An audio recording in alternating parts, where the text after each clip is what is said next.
حفظك الله ورعاك ولباك وحياك، وإذا حييتم بتحية فحيوا بأحسن منها أو ردوها. سعدني شرفني أن أكون متواجد مع قناة نادي الشروق الرياضي في ملعب الرحيلي، ويسعدنا ويشرفنا أن نكون متواجدين مع أخواننا وأهلنا وناسنا،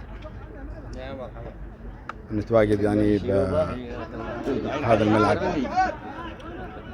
بدوري نادي الشروق الرياضي نسخته الرابعة. أسأل الله لكم التوفيق والنجاح. يعني يشرفنا أن يكون هناك عدة فرق تشارك في هذا الدوري، ونسأل الله لهم التوفيق والنجاح جميعا إن شاء الله. الحقيقة أن نشكركم جميعا، الكابتن سالم صالح برامة، ونحيي كل الفرق التي شاركت، ونحيي كل الجمهور الحاضرين.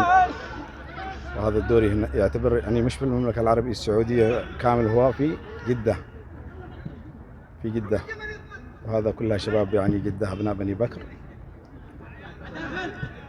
وأتقدم بالشكر والتقدير لإدارة نادي الشروق الرياضي الممثلة بالأخ محمد صالح الجانهي وكل الأعضاء.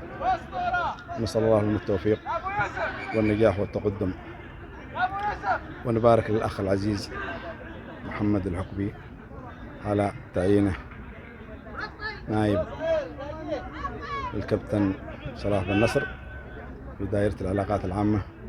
نسأل الله له العون والتوفيق، وأشكركم جميعا، والسلام عليكم ورحمة الله وبركاته.